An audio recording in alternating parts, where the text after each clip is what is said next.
Ahora, lo que podríamos hacer, José, y ya son las 12, lo que podríamos hacer, José, es que tú tenías a propósito del caso que tú nos habías contado, para poder desenvolver el tema de nuevamente, volver sobre el tema de la ansiedad y ahora poner foco en los antidepresivos, que la vez anterior hablamos harto de antipsicóticos y benzodiazepina. Sí. Sí, lo que pasa es que una y otra vez estamos enfrentándonos a esta situación de que está difícil tomar la decisión de cómo tratar tanto los síntomas angustiosos emergentes en patología previa conocida, anímica sobre todo, que es el grueso de lo que yo veo, como a lo mejor sin una definida patología previa y yo le tengo bastante menos temor o me preocupa menos actuar ahí, a pesar de que uno está actuando a ciegas, porque solamente está confiando en la reconstitución que hace ahí sobre la marcha de una premorbilidad, digamos. Pero en pacientes que tienen un cuadro anímico previo, una y otra vez me está pasando esto, ¿no? Es decir, se han ido acumulando estos síntomas, eh, es solo angustia, la angustia pasó a ser otra cosa, ya podríamos estar hablando de un trastorno de la angustia, aunque sea coyuntural, dado a la pandemia, pero eh, lo trato y lo trato como y lo trato porque si no lo trato dejo al paciente sufrir ilegítimamente o si no lo trato voy a terminar por descompensar en la patología anímica de base. Hay muchas razones por las cuales tratar y por eso que era muy interesante para mi gusto lo que nos planteó Sergio de cuál es el momento de intervención y que podríamos quedar cortos, como podríamos también sobretratar o tratar prematuramente y todos esos temas siguen siendo tremendamente importantes. Aquí Danilo me estaba pidiendo que mencione el caso de una paciente que ¿Sí, justamente José? una... ¿Me estás hablando? ¿Sí? Sí, quizás dar la bienvenida para comenzar Dele usted, dele oficialmente. usted. No, que ya son las Parta 12 con de el 2 capítulo minutos. y lo vuelvo. Así que, exacto, así que bienvenido a toda a la sesión número 14 de Psiquiatría en tiempos de virus. Y vamos a seguir con la conversación que teníamos la semana pasada acerca de medicando la ansiedad, eh, que esencialmente son dos discusiones, digamos. ¿Ah? Uno es la discusión respecto a cuáles son nuestras definiciones, o cómo categorizamos, o cómo nos enfrentamos al tema de la angustia en nuestros pacientes, en qué momento es patológica, en qué momento no, o cuándo corresponde o no corresponde tratar. Y la segunda discusión es con qué, y la sesión anterior tuvimos una conversación respecto a poner en la balanza antipsicótico versus benzodiazepina, y hoy día quedamos en que íbamos a conversar un poco más acerca de antidepresivos, eventualmente versus benzodiazepina o benzoantipsicóticos, ¿ya? Eh, Eso. Así que, José. Sí, entonces, la verdad es que tienes razón que puede ser útil como viñeta, ¿no? El caso de una enfermera que esencialmente lo que le ocurre es que, bueno, hay un antecedente anímico tratado muchos años atrás y que está sin tratamiento desde hace un buen tiempo, yo diría por lo menos un par de años sin ningún tipo de tratamiento y funcionando bastante bien. Eh, Enfermera que trabaja en un recinto hospitalario, que comienza con algunos síntomas de COVID, no muy mayores, la verdad, nada que provoque gran perturbación en ella, hasta que recibe el PCR, lo abre, es positivo y termina en las próximas horas, digamos, minutos a horas, termina hospitalizada o en el centro asistencial mismo donde trabaja,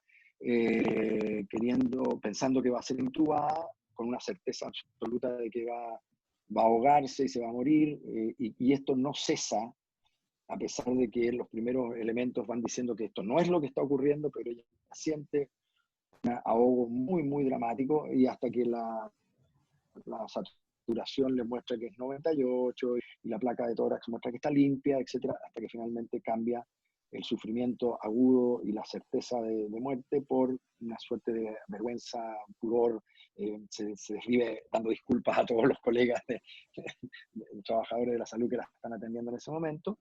Y, y nada, supera el tema, se va con unos días de descanso, de licencia, Bueno, está con COVID, así que está con cuarentena, pasa la cuarentena y vuelve a trabajar. Y está trabajando ya hace un buen rato, esto pasó hace un par de meses quizá, y nada, y plantea que ella no es la misma, no está funcionando como ella es.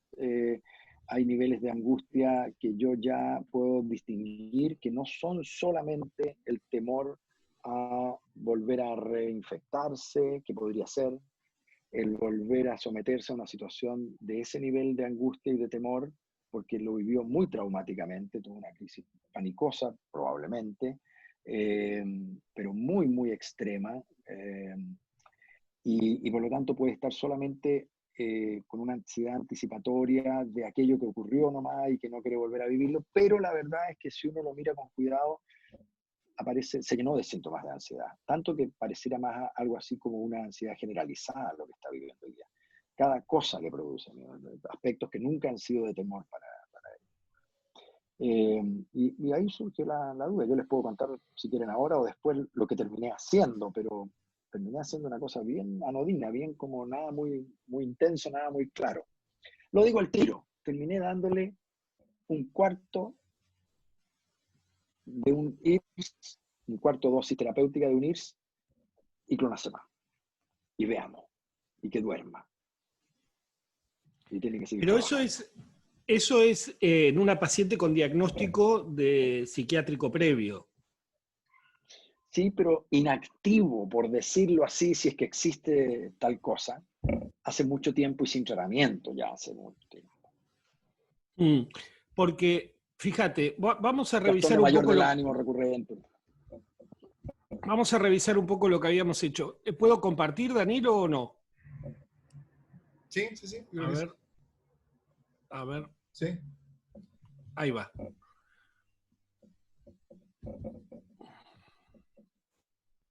Ahí está. Porque si la ponemos en este esquemita que hicimos, me parece interesante. El esquemita funcionaría un poquito mejor de lo que pensamos. Es decir, Bueno, tu esquemita. Estaría acá, porque vos fíjate, tiene como dos cosas. Tiene un diagnóstico psiquiátrico previo, pero sin una descompensación primaria, pero al mismo tiempo está sobreexpuesta a estresores. Es decir, que es una persona que, si bien ha generado un ataque de pánico, lo ha hecho con una vulnerabilidad previa, pero en un contexto abriendo el sobre con COVID positivo y con todo lo que ella está viviendo dentro del ámbito hospitalario. Entonces, me parece coherente, digamos, no iniciar un tratamiento full, porque probablemente bajando el nivel de estresores y con un poco más de tiempo ella pudiera volver a compensarse, ¿no? Sería el concepto, digamos. Pero yo creo esto también, a ver, yendo al tema, yo creo que lo que habíamos empezado a discutir y me pareció que prendió mucho, era esta idea un poco, a ver, contraintuitiva, o por lo menos contra lo que estábamos charlando antes del estado de arte de las cosas, del nivel de riesgo terapéutico con algunos grupos de fármacos, ¿no? Por un lado, es discutir un poco el peligro de las benzodiazepinas, y acá doy una pequeña viñeta. Ayer estaba atendiendo una colega que está saliendo de un episodio maníaco y retiramos la olanzapina. Entonces, en el último fase del retiro de olanzapina, empezó a activarse a la noche, un poco de taquipsiquia, hiposomnia. Entonces yo le decía, bueno, sería una pena volver para atrás, vamos a ver, ella ha tenido 2 episodios, no sabemos si puede andar con monoterapia de litio todavía. Y me dice algo que me llamó mucho la atención, me dice, no, pero intentemos que no me des benzodiazepinas, porque no quiero correr el riesgo de la adicción. Estamos hablando de una mujer con 2 internaciones, digamos, por episodios maníacos psicóticos, que viene de 15 miligramos de olanzapina y estaba prefiriendo la olanzapina por las benzodiazepinas, ¿no? Es decir, y estamos hablando de una colega. Es decir, esto es muy interesante porque estamos, y una persona inteligente, no la estoy juzgando, sino estoy diciendo que no es psiquiatra, colega médica, que ese concepto de las benzodiazepinas como una fármaco de especial peligro, llega a unos niveles de contraste muy curiosos con la olanzapina, que va a ser el primer fármaco en psiquiatría que es retirado de los primeros niveles de recomendación por sus riesgos metabólicos. Es decir, es una cosa medio inédita y que todos sabemos que ha sido consecuencia de la presión judicial en Estados Unidos y ninguna otra cosa. Es decir, no ha sido presión de los propios psiquiatras en tomar esa decisión. Y lo mismo, el tema, en contrapartida, el tema de los inhibidores de recaptación de serotonina, que hasta hace muy poco teníamos un uso muy liberal de los mismos, y de nuevo, no porque por una epifanía que tuvo cada uno de nosotros, sino por un contexto de marketing, de evidencia científica, parcial, de falta de datos. Había muy pocos datos respecto de los problemas de discontinuación de estos fármacos. Entonces, en el sopesamiento que uno empieza a hacer a la hora de elegir moléculas, estaba cargando datos incompletos, erróneos o amañados. Entonces, el resultado era un resultado equívoco. Y me parece que esta fue la parte de la discusión que también llamó un poco la atención, ¿no? Es decir, esto que habíamos charlado a posteriori, ¿no? de los riesgos potenciales de cada uno de estos fármacos. Parecía esta tablita, ¿no? Un poco contraintuitiva, por lo menos. Es decir, la idea de que los IRS tenían este grado de peligrosidad, o este grado, no sé, de peligrosidad, pero sí los inconvenientes que debían ser considerados antes de activar su uso, que uno podría decir, ¿por qué, José, no le diste 20, o digo 20, o sea, una dosis completa de un IRS? ¿Por qué no le diste una dosis completa de un IRS? A ver. Porque tiene una mamá del espectro, a quien conozco. Llámalo exceso de todas maneras, puede ser. Pero es alguien que yo como que tendría que tenerla de vuelta en tratamiento con un razonable nivel de monitorización para sentirme. Claro. Mientras que esta es una persona que aparece de luego de años. No tengo la confianza de que la tengo ya en tratamiento, ¿no? Entonces no me hubiera atrevido a darle una dosis completa, porque creo que tiene riesgos de espectrales por genética, porque desapareció el tratamiento durante años antes. Entonces, bueno, a lo mejor lo que hizo fue que se puso hipomanía, que no lo sé tanto, ¿no? Pero sé que tengo que tratarla, que no. Fíjate que esa es la respuesta es pobre, ¿no? Lo reconozco, pero así actúa uno a veces con los elementos que tiene. No, ¿por qué? Porque no hay grandes convicciones que te puedo decir que usé para decidir lo que decidí. Pero muchas veces nos ocurre así. Déjame decir algo a propósito de eso, que puede tener que ver con esto de que a veces las razones de algunas conductas o praxis o prácticas tienen que ver con fenómenos que ocurrieron antes, con fenómenos históricos que crearon prejuicios o crearon ideas concebidas que después nunca quedaron demostradas, pero siguen siendo parte del armamentario mental de los tratantes. Fíjate que yo creo, esto nunca lo he dicho en público, a lo mejor me van a decir que es una pelotudez, pero yo creo que cuando comienza a instalarse el concepto del pánico moderno, el trastorno de pánico moderno, ¿no? Yo trabajaba en el hemisferio norte en ese tiempo, y un poco lo que uno sintió cuando aparece la hipótesis serotoninérgica terapéutica del pánico, ¿no? La hipótesis de que esto se trata con bloqueadores de la serotonina, pero un poco en contraposición, o no en contraposición, pero señalando al mismo tiempo que esto se trata de verdad con serotonina. Y se trataba de mentira, o se trataba en forma poco elegante, se trataba en forma... es así. Déjame ver la palabra, porque yo creo que eso quedó muy... pero sintomática peyorativamente dicho, ¿no? Exacto, yo sí. Me acuerdo yo me acuerdo de haber inventado, yo me acuerdo de haberle inventado a mis pacientes en aquella época la siguiente analogía. Yo le decía, mira, el desorden que tú tienes es de esta campana, de esta sirena, ¿no? Que está mala. Está mala porque tiene suelto el regulador que toca a los lados, y que cuando toca a un lado se activa una alarma falsa, como el auto que se mueve porque pasa un camión cerca y suena la alarma y no estaba hecha para eso la alarma. Lo que pasa es que como tiene suelto el sensor, se echa a andar la alarma porque lo movieron un poquito. Si tú tomas benzodiazepina, que es lo que llegaba al paciente en esa época, estaba empezando a usarse los IRS. Decía, yo me lo trato con esto. No, pero está maltratado, decía uno, porque lo que estás haciendo es que estás tirando una toalla arriba de la sirena. Una toalla mojada arriba de la sirena. Pero te cuento, sigue sonando la sirena. Sigue estando inadecuadamente disparada la sirena y la alarma, solo que la tienes ahogada con una toalla. Mientras que el IRS va al mecanismo de relojería y arregla el sensor malo. ¿Se entiende lo que digo? Y eso es lo que uno le explicaba. Como Pero se nota que tenemos la misma edad, José, porque... sabido realmente, como si hubiéramos entendido. Pero ahí lo que quiero decir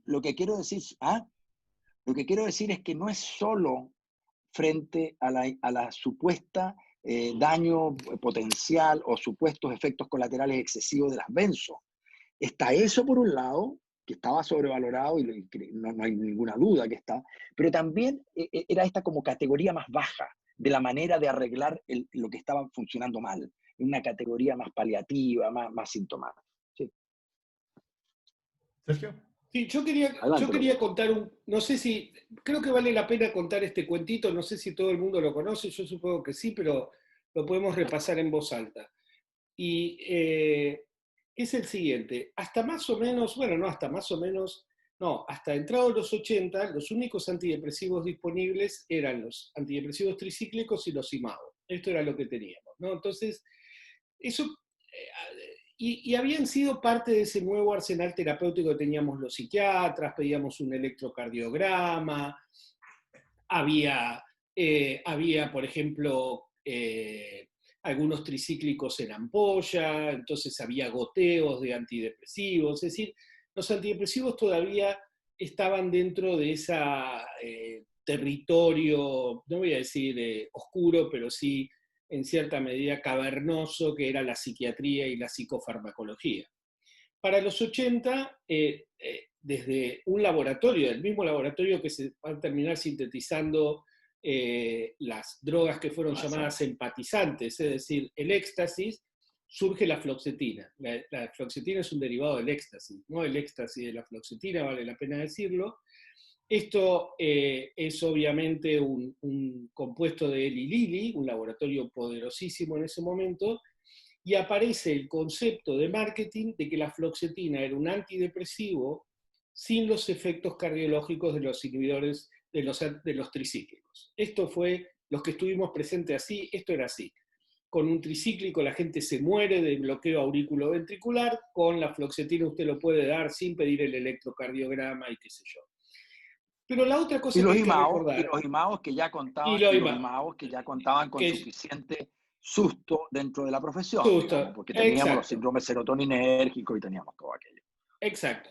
Y ahí aparece, y hay que recordar algo que también sucedía en todas partes del mundo, es que en esos momentos todavía el concepto de depresión endógena y exógena, más allá que había salido de la nomenclatura, tenía una operatividad muy, muy vigente en la día a día del médico clínico. Es decir, todavía uno estaba compelido a diagnosticar melancolía endógena, depresión endógena, aquellos cuadros netamente melancólicos, donde entonces ya estaba abierta la prescripción del antidepresivo, y después había un enorme territorio de depresiones exógenas que estaban primariamente destinadas al tratamiento psicoterapéutico, en esos momentos claramente prevalente el psicoanálisis o la terapia profunda, como quieran llamarlo. En ese contexto, cuando yo hago la residencia, yo tenía que pedirle permiso a mis supervisores para indicar un antidepresivo, era así. Es decir, yo tenía que justificar por qué iba a introducir un fármaco con una depresión sin haber hecho previamente un tratamiento psicoterapéutico profundo. ¿Sí? No era que yo vaya y te está deprimido, pum, pum, lo recetaba. Era casi un ateneo. Bueno, surge la fluoxetina, surge esta idea de que era muy segura, inmediatamente surge la sertralina. Yo siempre recomiendo la película esta, Sexo, Adicciones, esta película con Anne Hathaway, donde muestra la entrada de la sertralina en competencia con la fluoxetina y después el Viagra, entra Pfizer, otro laboratorio muy poderoso, a la palestra. Ahora, esta es la parte del cuento más interesante. Hasta ese momento, la depresión era claramente una enfermedad, existía, pero era más para el diván, digamos, era un problema de diván, ¿no? Y estaban las melancolías que sabemos que existen, siempre existieron, que sí se electrochocaban, se daban antidepresivos, pero que eran, desde el punto de vista de la prevalencia, un cuadro muy, muy menor.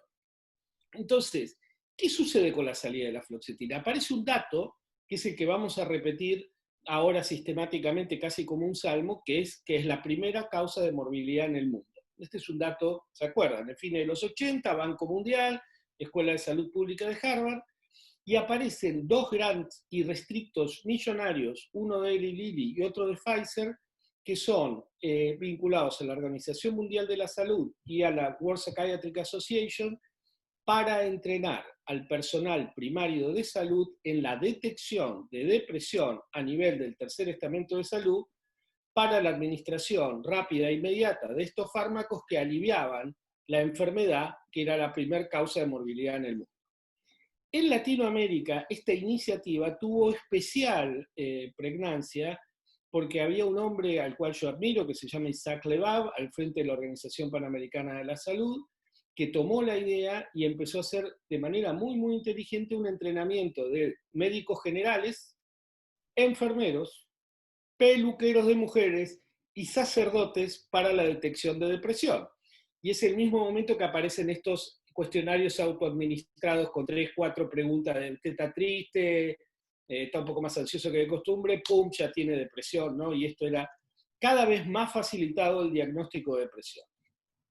Es en ese contexto, y lo que dijo previamente José, de que teníamos un racional de la depresión, de que bajaba la serotonina, y entonces la gente se deprimía y se ponía ansiosa y qué sé yo, que empezamos a adquirir seguridad, o una supuesta seguridad en lo que era la depresión, y por lo tanto nos sentíamos, los psiquiatras que usábamos medicamentos y que no éramos psicoanalistas, más autorizados a medicar inicialmente a fármacos. Y en el mismo contexto es cuando en el servicio que yo trabajaba, un servicio psicoanalítico muy lacaniano, que todos empiezan a liberalizar el uso de antidepresivos, y ya no hacía falta un Ateneo, y no eran tantas las preguntas, etc.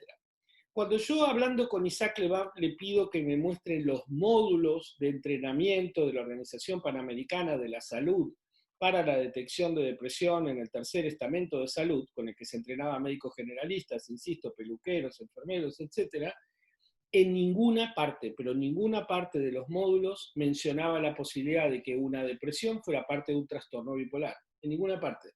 O sea, no estaba ni siquiera concebido el hecho de que una persona que sufría depresión podría haber sufrido previamente o a posteriori exaltación de ánimo como parte de otra enfermedad. Hay que recordar que la separación de la depresión de la enfermedad maníaco-depresiva es entre los 70 y 80 a través del trabajo de Chulans. Antes la depresión no existía por fuera del concepto de enfermedad maníaco-depresiva, ¿no? Entonces, es este clima de afianzamiento de una hipótesis farmacodinámica que hasta ahora sigue, hasta ahora la gente cree que cuando está deprimida le falta serotonina, y lo peor es que lo creen muchos colegas, digamos, que se da esta masificación del uso de antidepresivos que tiene cuestiones icónicas que no habíamos visto nunca en la psiquiatría. Es decir, que salga el libro Listening to Prozac, que aparezca Woody Allen tomando Prozac en la película Manhattan, que Carrie Fisher, la princesa Leia, se entierre adentro de una cápsula de fluoxetina. Es decir, esto lo hemos visto hace 5 años. Es decir, ¿se acuerdan? La actriz de Star Wars que sufría enfermedad, trastorno bipolar, se crema, pone las cenizas en una cápsula de fluoxetina y se entierra. Es decir, estamos hablando de algo ya de pop. Ahora, en todo ese movimiento quedaron absolutamente ocultos los datos de efectos adversos propios y complejos de estas drogas, porque quedaron ocultos. Desde el 80 ya hay datos de síndrome de descontinuación. Desde el 80 hay datos de trastornos extrapiramidales por inhibidores selectivos de recaptación de serotonina. Desde los 90 hay datos de apatía de impacto significativo en adolescentes tratados con fluoxetina. Y desde los 80, porque esto de nuevo aparecen los trabajos de Cucópulos, diciendo que los pacientes expuestos a antidepresivos que sufrían trastorno bipolar terminaban teniendo una aceleración patológica de su enfermedad, un ciclado rápido, ¿se acuerdan los trabajos de Cucópulos 85, 86? Y digo, estamos hablando de casi 40 años, es decir, a 40 años para revisar estos datos con cierta objetividad, no es una cifra menor. Es decir, y es este el cuentito en el que yo creo que todavía nosotros y muchos de nuestros colegas estamos metidos, ¿no? En la idea de que tenemos un racional de la depresión, ignorando de que los antidepresivos en realidad tienen multitud de mecanismos que ninguno coincide, y por lo tanto no tenemos una explicación racional de la fisiopatología de la depresión, y que estos fármacos que se han convertido en la primera prescripción como grupo a nivel mundial, los datos son, ¿cómo podría decir? Amañadamente escasos en algunos aspectos. Cuando uno ve los últimos metaanálisis en red, por ejemplo, el último de Cipriani, donde va a haber seguridad lo hace en base a la tasa de dropout.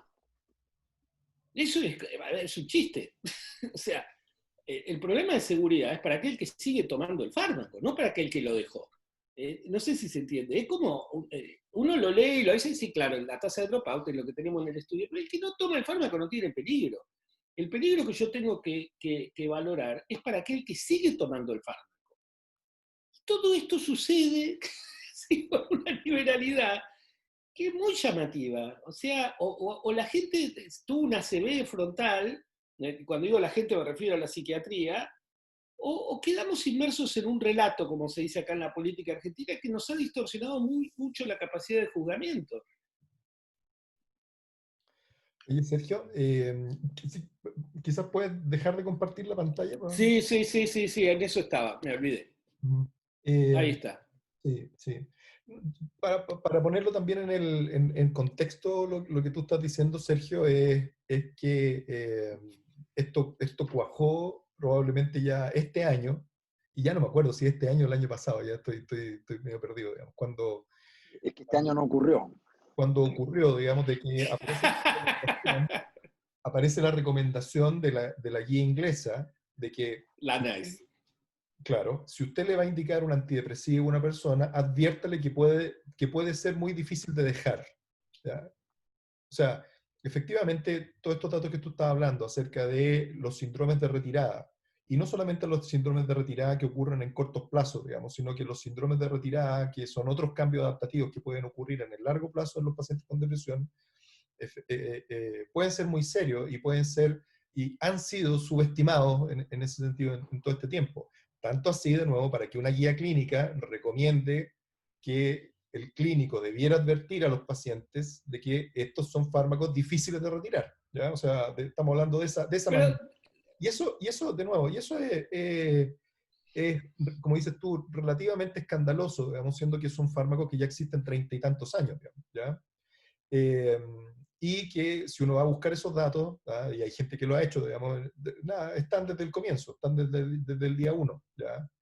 No solamente con respecto al tema de la seguridad, sino que desde el punto de vista metodológico de los diseños, de la eficacia, Totalmente. efectivamente son datos que complican mucho las certezas que tenemos respecto a los tratamientos de largo plazo con los antidepresivos. ¿Por qué razón? Porque en el tratamiento con antidepresivo no hay, a ver, de nuevo, pongamos cosas en contexto. Decimos que tenemos poca evidencia, digamos, con los antidepresivos, pero la verdad que con los antidepresivos probablemente son de los fármacos que tienen más evidencia de cualquier otro tipo de intervención en nuestra disciplina, digamos. O sea, es casi vergonzoso ver, por ejemplo, cómo Cipriani hace un estudio con 500 estudios y más de 100.000 pacientes, y cuando uno quiere ver la evidencia de litio, la evidencia de la motrigina, son 2 o 3 estudios, digamos. O sea, no hay comparación. La cantidad de estudios randomizados con antidepresivos es gigantesca al lado de eso. Ahora, en ese contexto, la evidencia que soporta el uso de largo plazo de antidepresivos está hecho con diseños de retirada. ¿A qué se refiere uno con eso? Se refiere a que comparemos un paciente que está 2 años con un antidepresivo, ¿ya? O 1 año con un antidepresivo, y veamos cómo continúa el que sigue con antidepresivo versus el que le quitamos el antidepresivo, ¿ya? Y la conclusión es que al que le quitan el antidepresivo anda mucho peor, ¿ya? Ergo, seguir con antidepresivos es una buena práctica porque protege al paciente. Y lo que se está diciendo ahora es, a ver, espera un poco, ¿ya? Cuando tú le quitas un antidepresivo a un paciente, ese paciente puede tener consecuencias importantes respecto a su evolución por el hecho de quitar el antidepresivo. Es decir, algo puede haber ocurrido, uno, con el acto de retirar, dos, algo puede haber ocurrido con el acto de haber estado expuesto a un antidepresivo y que ese haber estado expuesto a un antidepresivo te someta a otros riesgos después de que tú dejas el antidepresivo, en el largo plazo, ¿ya?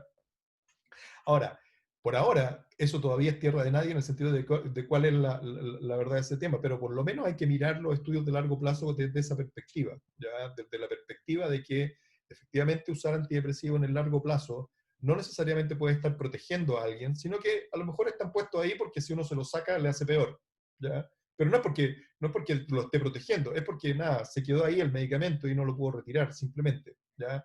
Obviamente los diseños que van a certificar una cosa o la otra, digamos, no están por venir. Pero de nuevo, ya una guía clínica respetable lo ha incorporado. Y este Sí, tema viene del hecho medio escandaloso, digamos, de esta columna que tú mencionaste del New York Times acerca de sí, retirada, digamos. O sea, personas que no pueden dejar de tomar. viene por un movimiento popular, por decirlo de alguna manera, no desde el Estado. Sí, pero mira, justo era lo que te iba a decir. Primero que es curioso, porque por ejemplo ahora estamos por mandar a publicar este análisis de los reportes en Internet de antidepresivos en la base Ask a Patient. Y yo estoy seguro que nos van a hacer problemas, no va a ser fácil de publicar, porque son los posts de los pacientes, el sesgo. Ahora, los últimos cambios vienen por presión de los pacientes. Vuelvo sobre la olanzapina, no tiene nada que ver. Viene por presión judicial. Sí, no es porque nosotros dijimos, che, mira, hay antipsicóticos que producen menos diabetes. ¿Por qué no usamos los que producen menos diabetes? No fueron los clínicos, fueron la presión judicial. Pero déjame ir con dos guías de depresión muy importantes. Una es el CANMAT, ¿no? La guía de depresión de CANMAT, que es buena, yo no voy a decir que es mala, pero tiene, ante cualquier episodio depresivo de cualquier tipo, cosa que yo lo justifico porque no hay ningún dato para seleccionar por su tipo de depresión, a pesar que nos parezca contraintuitivo, pero no hay datos, o sea, eso lo podemos discutir otro día. De cualquiera de estos 15 fármacos, 15 es un montón, no hay tantos antibióticos, es decir, estos son 15 con primer nivel de recomendación. Y entre esos 15 hay fármacos que aumentan la serotonina, fármacos que bajan la serotonina, fármacos que aumentan la dopamina, fármacos que bajan la dopamina, aumentan la noradrenalina o no, bloquean la acetilcolina o no, es decir, un cambalache, ¿ok? Ahora, párrafo seguido dice, de todos modos, más del 70% de las primeras prescripciones son a bases de IRS, de inhibidores selectivos de recaptación de serotonina. Si yo soy un clínico, un joven practicante de la psiquiatría, no me voy a alargar por un no IRS, porque me están diciendo, mira, son estos 15, pero todos usamos estos. Es decir, es una recomendación implícita de use estos. Ahora, el NICE, fíjate lo que dice, es lo que vos decías, dice, adviértale a su paciente que podría costar dejarlo, pero lo que debería decir, mire que hay fármacos que cuesta dejarlo y otros que no. Porque este es el punto. El bupropión, la mirtazapina, la agomelatina, que no sé si es un antidepresivo o no. Algunos tricíclicos no tienen síndrome de discontinuación, al menos al modo complejo que estamos hablando de los inhibidores selectivos de recaptación de serotonina, donde por su mecanismo están incluidos las venlafaxinas, duloxetina, bueno, esos dos.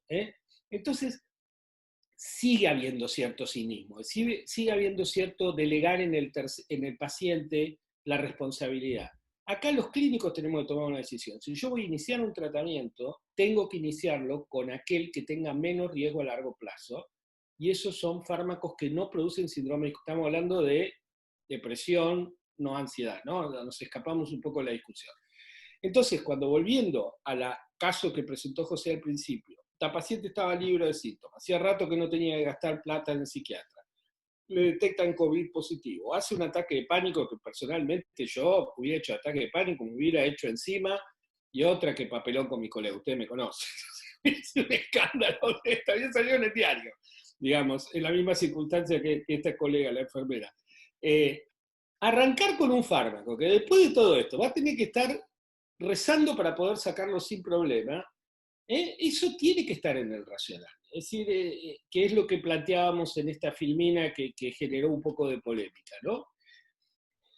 Nada, yo creo que sigue habiendo a pesar del NICE, a pesar de todo, seguimos yendo por detrás de la advertencia de los usuarios. Y en este punto, nada, es triste el papel de la psiquiatría, ¿no? Es decir, volviendo sobre la discusión y tomando un poquito las preguntas que está haciendo el público, preguntan si hay alguna justificación para solicitar serotonina plaquetaria o algo así. Y, ¿cómo que no? No, ninguna, digamos. Sí, ¿cómo que no? Sí, ¿cuál? Una cosa que en la Argentina se llama Ana. ¿Qué es eso? Que el 20% de lo que vale el análisis se lo reembolsan al psiquiatra que lo pidió. Me está bromeando. No sea mal hablado, doctor. No, pero es la verdad. No, pero para científicamente. Pero contestemos con Bueno, preguntar. No, a ver, no hay ninguna razón para medir niveles de serotonina, ni plaquetaria, ni no plaquetaria, en personas aquejadas de trastorno anímico, porque tampoco tenemos la más mínima idea de si acaso es un nivel de serotonina alto, bajo o mediano el que está involucrado en la patogénesis de la enfermedad. Porque después de miles de hipótesis serotonina, primero adrenérgica, monaminérgica, en realidad no sabemos para nada cuál es la patofisiología que tiene la neuroquímica cerebral en el trastorno, en la depresión mayor. Esa es la razón por la cual medir serotonina es lo más absurdo que uno podría hacer. Está al nivel, aunque parezca un chiste, de pedirle niveles de litio a las personas antes de darles litio, porque tienen el litio bajo en la sangre los que son bipolares. Es de ese nivel de mitología, no es muy distinto. Hablando de mitología, que me quede con un tema que tú tocaste, José, que no es mitología, sino que es folclore psiquiátrico, ¿ya? Que es el hecho de creer que sabemos cuál es el origen de las cosas que le ocurren a las personas, digamos, ¿ya? O sea, a propósito de esta idea de que el pánico se trata con IRS, pero se amasa con benzodiazepinas, no sé, se aplana con benzodiazepinas, pero el tratamiento se oculta. Se oculta, esa era la palabra. Tal cual. Esa era la tal palabra. Cual. Esa era la cultura, por lo menos en la que yo me formé en Estados Unidos, en la época en que el Prozac aparece en la portada del Newsweek. A partir de ese momento, todo lo sofisticado venía de ahí y todo lo previo era muy más o menos nomás. Folclore psiquiátrico, ¿no es cierto? Sí, folclore. O sea, yo creo que se trata con IRS, pero lo otro lo tapa, ¿ya? Pero es lo mismo que pensamos muchas veces respecto a las curas que tienen que ver con la terapia, por ejemplo, respecto a los trastornos, versus las curas que tienen que ver con los fármacos respecto a los trastornos, ¿ya? No, los fármacos tratan síntomas. La terapia va al origen y resuelve un tema y lo soluciona. También eso es folclore, digamos. O sea, hay una tendencia en la psiquiatría, digamos, a creer que sabemos de dónde vienen las cosas, ¿verdad? Y por esa razón el tema de la evidencia creo yo que es tan relevante, porque es la manera en la cual se puede ir avanzando respecto a qué cosas sirven, qué cosas no sirven, y de qué manera sirven, y cuál es el daño que hacen. Si al final esa es la ecuación que podemos hacer, ¿verdad? Sirve más, sirve menos, cuál es el daño que hacen, cuáles no, y si va al meollo del asunto, o va a una parte periférica, eso es ya parte del folclore, o sea, es parte de lo que podemos especular. Pero tiene que ver con una exigencia científica que tú le estás poniendo y que no es común a toda la disciplina, que no es común Exacto. a todos los colegas, la exigencia científica. Porque tú cuando dices, mira, la terapia va a resolver el origen del problema, mientras que el fármaco solamente trata el síntoma, lo que pasa es que no es una mala idea, es hasta razonable. O sea, ojalá si fuere, es solo que tenemos derecho a afirmarlo. Ojalá si fuera. Porque es por claro, pero es una exigencia científica que tú me dices y tú aplicas esa exigencia. Yo también, en mi formación, que para poder afirmar algo tengo que tener la evidencia, si no, no puedo afirmarlo. No deja de ser una buena idea o no deja de ser un estado de ánimo, como decía un amigo mío, pero no están los datos. Pero en ese sentido apunta al mismo tema, digamos, apunta al mismo tema de que no, el IRS trata y lo otro aplaca. Va a lo mismo. O sea, en ese sentido, creo yo que son conceptos útiles porque tienen una utilidad a lo mejor de pronto heurística, no sé. Epistémica. Epistémica, digamos, para explicar y para... Tiene una utilidad, pero cuando uno termina creyéndose el cuento, digamos, eso ya deja de tener utilidad y más bien puede ser iatrogénico, ¿verdad? Cuando uno lo aplica así. No solo terminamos creyéndonos el cuento, claro, no solo terminamos creyéndonos el cuento, yo creo que ese es el valor que tiene el traerlo ahora, estas historias que son anecdóticas, es que nos creímos un cuento, porque así lo creímos en ese momento, ese era el estado del arte, luego desmitificamos aquella realidad, ya sabemos que no era cierto, ¿ok? Como por ejemplo que la hipótesis monoaminérgica explicaba, no, sabemos que eso fue un artefacto de la investigación científica, ok, pero sigue permeando lo más profundo de la mente de los tratantes hasta el día de hoy. Ese es el punto. Que aquello que lo creímos porque nos dio una explicación, la desechamos, ya no era la explicación, pero sigue penetrando. Es como si todavía, yo me acuerdo cuando salieron los IRS, los que trabajábamos con depresiones serias, les dábamos tricíclico. Y las depresiones más o menos neuróticas nomás, podían ser tratadas con IRS al comienzo. Como si hubiera habido dato para eso.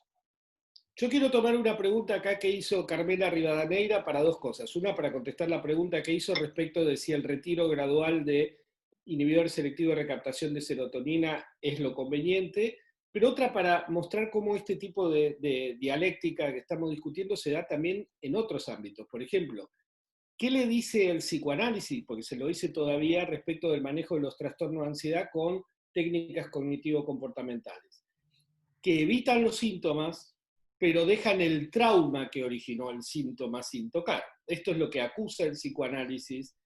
Ahora, dicho esto, el paciente deja de tener crisis de pánico, se olvida que tiene crisis de pánico y por ende tampoco, o sea, y es muy curioso porque de nuevo parte de un supuesto teórico que la emergencia de la ansiedad aguda del pánico tiene que ver con un trauma que es inconsciente del sujeto que lo padece. Que cosa que es una linda hipótesis que ha generado un relato que sostiene de hecho casi la mitología actual de la civilización occidental y cristiana, pero que no ha sido demostrado.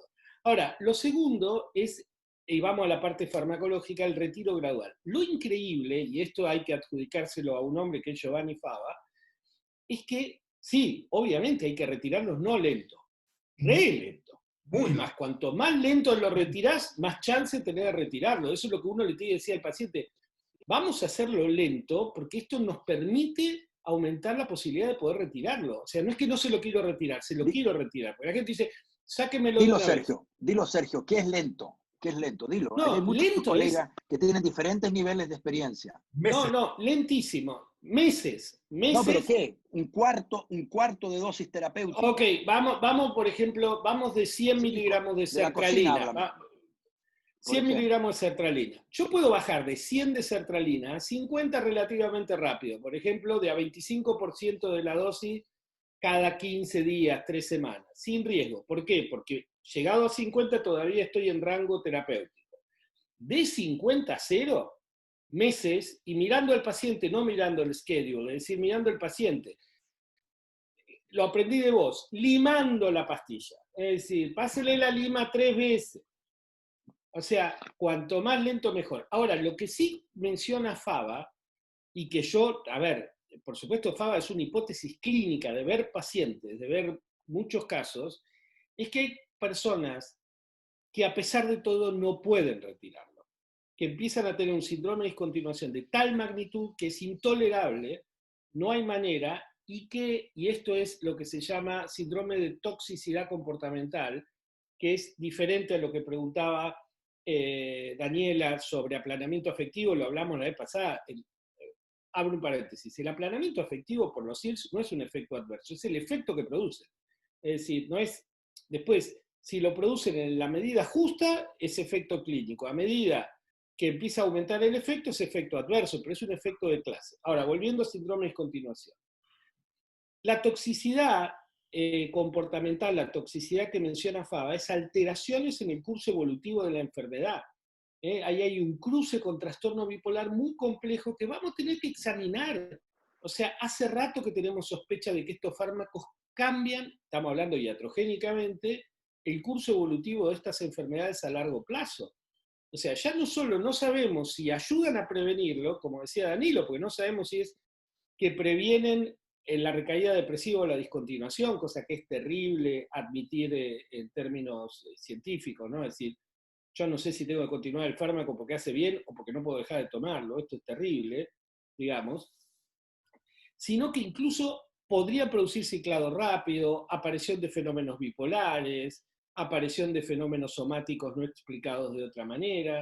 Es decir, a ver, y de nuevo, vos acabás de confesar que a esta paciente le diste un cuartito de la dosis usual de un IRS, yo lo hago todos los días también, Danilo también. Lo que estamos hablando es empezar a sentirnos médicos. Los médicos manejan la incertidumbre y el peligro de frente y sin ocultar las cosas. Cuando un médico le va a amputar el miembro gangrenado por diabetes a una persona, no le dice que le da un antigangrenoso, le dice que lo va a amputar.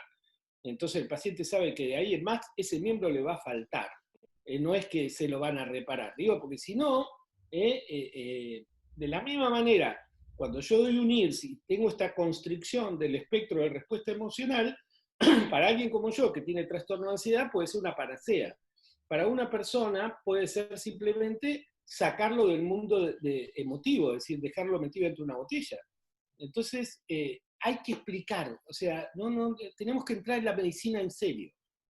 Como... Y sin omnipotencia, y sin omnipotencia. Perdona, Danilo, déjame interrumpir ahí. Lo que pasa es que no me gusta aquí que digan que Sergio es un ídolo solamente, porque él lo saca lento. Ahí dice, Carmela dice, sos un ídolo de Sergio. Es porque es Sergio amiga. Es un ídolo. No, Sergio es un ídolo. Pero honestamente, hay muchas cosas que no sabemos, pero hay cosas que sí sabemos. Y que las sabemos todos. Y que hoy día haya psiquiatras que trabajan psicofarmacológicamente, que saquen de golpe un serotoninérgico que ha venido estando ahí por un largo tiempo, es una burrada, no tiene ninguna justificación, ni siquiera la tiene cuando el paciente está teniendo un estado mixto producto de un antidepresivo. Porque incluso en ese caso, lo que voy a hacer es agravar aún más la situación si lo hago de golpe. Entonces, ¿Sergio es un ídolo? Sí. No, pero ahí te acabo de poner que sos un ídolo y también. Lo admiramos. No, y vale la pena que Carmela, no. que Carmela te considere ídolo, está muy bueno. Lo que quiero decir... No, pero también... Lo que quiero decir es que eso no puede ser praxis actual. Bueno, pero... Colegas que hagan eso, alguien que les diga, no pueden seguirlo haciendo. Y si hay colegas que acostumbran a hacerlo, deben dejar de hacerlo. Está bien, eso José, pero está muy bien. Eso es ya toxemia pura, Danilo.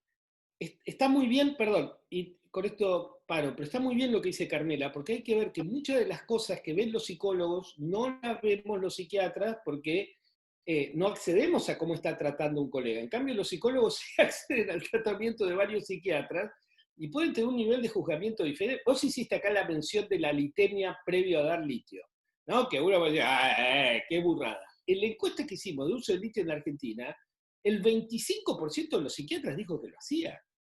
O sea, 1 de cada 4. No es un personaje para una novela. Es el 25% de todos los colegas que encuestamos. Estamos hablando ya de un nivel de desconocimiento que supera, o sea... Oye, volviendo al tema de origen. El tema de origen. Claro, porque hemos estado hablando de las razones por las cuales no dar, o las razones por las cuales dar con cuidado, digamos, un cuartito, ¿ya? Pero también hay razones para indicar, y en ese sentido, a propósito del cuadro clínico y la disección, en ese sentido de los síntomas ansiosos, ¿ya? Que creo yo que es interesante también, porque más allá de que se configure o no un diagnóstico clínico, y ese es el problema del DCM, digamos, que son clústeres tan fijos que a veces no permite hacer un diagnóstico, sino que uno dice, mira, tiene ansiedad generalizada, pero tuvo crisis de pánico y está con miedo, ¿ya? O sea, son 3 cosas, digamos. Pero es el mismo cuadro, ¿ya? Y José decidió de que era adecuado dar un cuarto de una dosis completa de un IRS, ¿ya? ¿Para qué puede servir ese cuarto? Ese es lo que me preguntaría yo, digamos. ¿Ah? ¿Para qué puede servir ese cuartito? Se llama aproximación pusilánime. No, Ese es el nombre que no, no, yo creo que así como es importante bajar los antidepresivos muy lentamente, yo creo que también la instalación debe ser lenta. No sé si un cuarto o la mitad, pero yo creo que nunca hay que, perdón por lo absoluto, digamos, pero yo creo que nunca hay que instalar una dosis completa de un antidepresivo de una, digamos. O sea, una tableta de un antidepresivo creo yo que no, siempre la mitad, ¿ya? O sea, de no acuerdo. la mitad. Un cuarto, ya, ok, puede ser pusilánime, pero la mitad, por lo menos, y un cuarto también. O sea, también un cuarto de un IRS, o sea, por ejemplo, un 2,5 miligramos de citalopram, tiene efecto sobre los transportadores de serotonina y cambia los niveles de serotonina, digamos, y eso hace algo, ¿ya? Ahora, volviendo al caso, digamos, de la paciente tiene varias cosas, ¿ya? Y en ese sentido, tiene lo que uno podría llamar ansiedad generalizada, y aquí uno llama ansiedad generalizada a la preocupación excesiva, ¿ya? Darle 7 vueltas a las cosas versus las 3 que le daba vuelta antes, ¿ya? Sobre el mismo tema, digamos. Mañana voy a llegar a la hora, no voy a llegar atrasado, y me quedo dándole vuelta más tiempo de lo que normalmente le doy, que le doy 3 vueltas y me duermo, ¿ya? Esa una. La otra es el pánico propiamente tal, ¿ya? Que es la probabilidad de tener síntomas somáticos motivados o no motivados, digamos, que generan una reacción intensa que dura y es paroxística, ¿ya?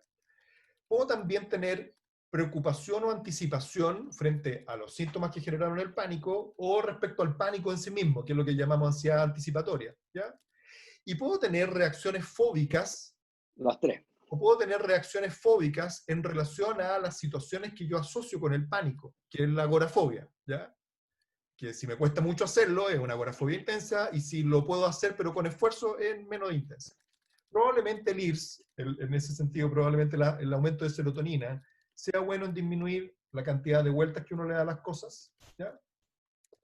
Probablemente disminuya la probabilidad de tener una crisis de pánico inmotivada, ¿ya? Probablemente disminuye un poco mi sensibilidad respecto a los síntomas somáticos o mi sensibilidad respecto a la probabilidad de tener una crisis, es decir, parte de la ansiedad anticipatoria, pero no va a tener efecto en la otra parte de la ansiedad anticipatoria, es decir, en parte del aprendizaje respecto a la crisis de pánico, y no va a tener prácticamente ningún efecto sobre el temor a las situaciones que pueden generar pánico. Y en ese sentido, tampoco va a tener mucho efecto, o un efecto parcial, sobre las crisis de pánico que aparecen ante situaciones que son muy provocadas. ¿Ah? Por ejemplo, si desarrollé miedo al metro, meterme a un metro. O sea, probablemente no voy a tener crisis de pánico viendo tele, pero si me meto en una situación muy agorafóbica, probablemente igual tengo una crisis de pánico. Entonces, creo yo que la pregunta va por el lado de qué es lo que yo puedo esperar del IRS y qué es lo que no puedo esperar. Yo puedo esperar que disminuya la cantidad de preocupación y en ese sentido la tensión y el dormir. Puedo disminuir la probabilidad de tener crisis de pánico inmotivada y puedo disminuir una parte de la ansiedad anticipatoria, ¿ya? Pero el resto de la ansiedad anticipatoria y la agorafobia no se van a tocar en ese sentido, ¿ya? Y hay otra cosa que agreguemos un pelo más, digamos, psicopatológico. La sopa. A la sopa, que es lo que está en el espectro, porque todas estas cosas además están con el espectro de la normalidad, digamos, o sea, la ansiedad generalizada está en el espectro del TOC, pero está en el espectro de la normalidad también, en el sentido me refiero a la preocupación excesiva. El pánico también, si bien el pánico es un fenómeno binario, como decía Sergio el otro día, digamos, sí, no, tengo pánico, no tengo pánico, los spells, que son la sensación de que me voy a atorar y me da susto de tener asfixia, eso le puede ocurrir también a cualquiera, ¿ya? Y eso es un pánico chiquito, ¿ya? También eso se distribuye, digamos, en ese sentido en la población, y a uno le puede ocurrir sin tener un fenómeno panicoso, ¿ya? Entonces, todas esas cosas pueden ir mejorando. Pero hay otro fenómeno que está asociado a eso, que es el condicionamiento, ¿ya? Que es el susto que me dio, uno, de tener la crisis de pánico al abrir un sobre que decía COVID positivo, ¿ya? Esa persona puede desarrollar miedo a un sobre, puede desarrollar miedo a un sobre que diga COVID positivo, puede desarrollar miedo a que le digan, oye, están listos tus exámenes, ¿ah? Puede desarrollar miedo a una serie de situaciones que son condicionamientos, ¿ya? Y en ese sentido, digamos, también ahí hay una pérdida, a propósito del otro día hablábamos de la pérdida de la prosa, también ahí hay una pérdida del relato de las reacciones adaptativas con la incorporación del estrés postraumático, digamos, porque esa situación, recibo un sobre que dice COVID positivo, pum, tengo pánico y después tengo miedo de enfrentar esa situación, uno dice, esto está en el espectro del estrés postraumático. Ok, puede ser. Pero hay gente que no le gusta mucho esa manera de mirar las cosas, porque dice que también el estrés postraumático está en un continuo con el condicionamiento, ¿ya? Y en ese sentido, esa persona, por ejemplo, puede pasar un mes, ¿ya? Puede pasar un mes bien, ¿ya? Se le pasó esa sensación que tú decías, José, de andar distinta, ¿ya? Ya se mejoró, ¿ya? Está bien. Y de pronto en su trabajo le dicen, oye, ¿sabes qué? Como tú tuviste COVID, sería bueno que te repitiera el examen. Pánico, de nuevo, ¿ya? Eso es condicionamiento, ¿ya? Y en ese sentido, ¿ya? El condicionamiento tampoco se pasa con IRS, ¿ah? Y tampoco se pasa con benzodiazepina, ¿ya? Uno puede tener una disminución de la amplificación de la experiencia por otras vías, tanto con el IRS como con la benzodiazepina, ¿ya? Pero es lo mismo que ir al dentista con benzodiazepina, o sea, si vas al dentista, ok, te vas con una benzodiazepina en 100, voy más drogado, pero no voy con menos miedo, digamos, o sea, yo tengo igual de miedo de ir al dentista, digamos, pero voy más drogado. Es lo mismo. Si estoy con un IRS o estoy con benzodiazepina, estoy más drogado, o estoy más aplanado, o estoy menos, pero me dio miedo igual, ¿ah? Y en ese sentido, eso es condicionamiento. Y el condicionamiento, uno, no se pasa con pastillas, se pasa solamente en la medida que uno se va exponiendo y va volviendo a recuperar los terrenos que perdió en términos de las cosas que empezó a evitar. Los sobres que digan COVID, la posibilidad de hacerse exámenes o ir a un laboratorio, o etcétera, etcétera. Todas aquellas pistas que la cabeza conectó, digamos, una con otra respecto al condicionamiento, ¿ya? Puedo contar, volviendo a cuándo dar, digo, estamos saliendo evidentemente de la situación, porque todo esto arrancó con cómo medicar o tratar farmacológicamente la ansiedad emergente durante la pandemia, que es un tema mucho más delicado, en donde probablemente no solo la dificultad está en saber bien los riesgos y beneficios de estos fármacos, sino también el diagnóstico, el contexto diagnóstico de la ansiedad. Ahora, déjenme contar un caso fuera de la pandemia, pero que es interesante y que bueno, lo cuento rápido y van a entender por qué. Una colega, de nuevo, viene en una crisis severísima de ansiedad con crisis de pánico. Pero estas crisis con elementos obsesivo-compulsivos, crisis de pánico. Acababa de volver de vivir varios años ejerciendo la profesión en otro país, se había divorciado de su pareja de allá, estaba realmente imposibilitada. Y en ese contexto, y con muchísimo miedo por parte de ella, se le indica sertralina. Y lo interesante, y por eso lo quiero contar con este modelo, le dije, mirá que la sertralina te va a producir esto, esto y esto, tenemos una ventana muy terapéutica muy chiquita, y puede ser que a partir de ahí, de estar más tranquila, te encuentres estar un poco más apática, con restricciones en el deseo sexual, etcétera, etcétera, etcétera. Bueno, la cuestión es que se le da sertralina, mejora enormemente, enormemente, se siente como nunca aliviada, puede empezar a salir con algunos chicos de una manera que nunca había sabido, es decir, poder salir así contenta en vez de básicamente preocupada o ansiosa, empieza a disfrutar del encuentro con el otro sexo de una manera que nunca había tenido, y con el tiempo empieza a tener disminución del deseo sexual y empieza a tener cierta desapego, incluso empieza a decir, tenía un chico que las cosas que la verdad que parecía un buen candidato y lo deja casi sin remordimientos, nos quedamos todos un poco helados por una pequeña cosita, y uno empieza a tener que construirle a esta colega el hecho de que había pasado de estar bien a estar apática, es decir, ya se había pasado de estar tranquila y empezaba a tener desapego en cosas que normalmente ella no tendría. Es decir, ahora, todo esto calzó porque en realidad previamente había un contrato que incluía esto. Entonces, o por lo menos yo creo que esto fue así, ella estaba alertada de que esto podía pasar, y y se le propone la jefatura de un servicio, se la roban, no se enoja, dice, bueno, son cosas que pasan en la Argentina. Dice, no, pero te tendrías que haber enojado, bueno, pero no tengo ganas. Bueno, se empieza a disminuir muy de a poco la sertralina, y algunas de estas cosas que parecían no importar, empiezan a importar. Me robaron el servicio, la jefatura del servicio, eso no estuvo tan bien, y este chico, la verdad que qué pena que corté, etcétera, etcétera. Ahora, ¿de qué terminó sirviendo? Hoy en día no toma sertralina. Y por primera vez está haciendo un tratamiento psicoterapéutico a palo, es decir, con exposición, con toda la carga que implica eso. ¿Por qué? Porque necesitó tener la experiencia de pasar por sertralina para saber lo que era no tener ansiedad. Ella había tenido ansiedad toda la vida, era un sujeto ansioso. La construcción de su historia, su personalidad, sus valores estaban vinculados al hecho de haber vivido desde joven con ansiedad. Entonces, toda su toma de decisiones era la de una persona con un trastorno de ansiedad. Cuando tuvo ese oasis que le dio la sertralina, de una reactividad emocional más controlada y que le permitía exponer su... La verdad es una chica con unos cojones de titanio, al revés, si ustedes saben, ser valiente o no no tiene nada que ver con el trastorno de ansiedad, al contrario, la gente con trastorno de ansiedad es 2 veces más valiente en muchas ocasiones, le ha permitido ingresar a la terapia con una fortaleza que no tenía, pues no tenía experiencia de estar sin ansiedad. Y la falta de ese contraste le hacía minimizar la necesidad del esfuerzo. Yo creo que ahí tenemos otra posibilidad de cómo, una vez que uno entiende realmente el paradigma de lo que está indicando, se lo puede indicar lo mismo de otra manera. Es lo mismo, pero de otra manera.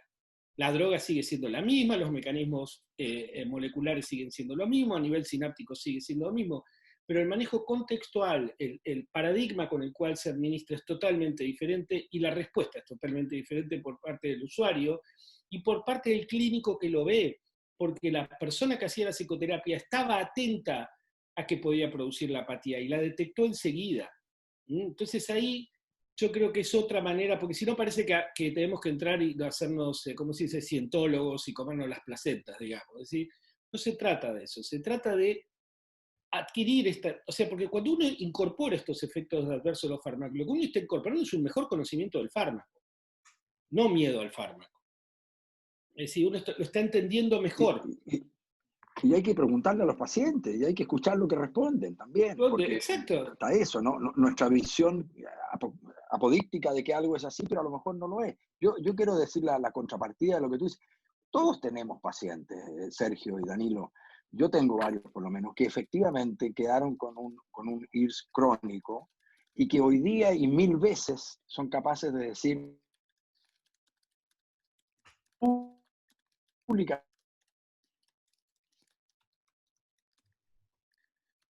vida antes de mi vida es mejor. Todo sí podría pasar por la descontinuación, sí, no me gusta la idea, pero no lo quiero hacer porque mi vida desde que lo tomo cambió para mejor. Y los efectos colaterales son mínimos al lado de la mejoría que me otorgó. ¿No tienen pacientes así ustedes? Sí, claro. No, pero eso, a ver, también con los antipsicóticos, hay personas que realmente encuentran la ventana terapéutica de un antipsicótico y les cambia la vida. Porque, a ver, yo creo que no hay que ser, ¿cómo se dice? No sé la palabra, pero hay que escuchar a los pacientes por la buena y por la mala. Es decir, cuando dicen que algo está mal, pero a veces está muy bien también. Y si consumen el fármaco, no es porque se lo dijimos nosotros, no hay que ser tan omnipotente, no, me lo dijo el psiquiatra, me lo tomo. Por favor, lo tomen porque algo de bueno le hacen o porque no lo pueden dejar. Y ahí eso sí es culpa nuestra, esa es iatrogenia, porque ni siquiera se lo explicamos. Estamos no se lo advertimos. Muchachos. Hace rato. Como siempre hay preguntas, bueno, nada, muy buenas. Sí. Algunas estuvimos contestando en privado por el chat, pero nada, se hace lo que se puede. Bueno, sería bueno sí que nos metamos en el tema del estrés postraumático en términos terapéuticos también, Danilo. No sé si te hagas capi de meterte ahí más a fondo en una próxima reunión. Pensando que estamos en nuestro programa Psiquiatría en tiempos de virus. O sea, vamos a tener que abordar el tema del estrés postraumático por más que creamos que no se debe crear esta idea de que se viene una avalancha de estrés postraumático porque no sabemos. Pero para las 100, y para las 100 personas, perdón, y para las 100 personas que quedan, y yo estoy con la cuchara, esto es muy poco elegante,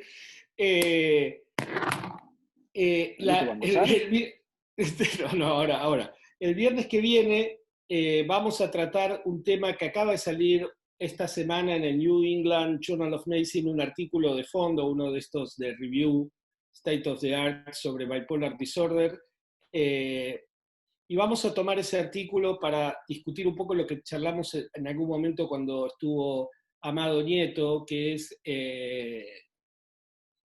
la manipulación aviesa de alguna evidencia en medicina, en este caso en psiquiatría, para sostener algunas hipótesis. Vamos a trabajar sobre ese artículo viendo por qué eso que parece tan contundente en realidad oculta algunas maniobras que no son del todo las adecuadas. Esto es lo que yo opino, va a estar abierto el debate, yo creo que va a ser muy interesante.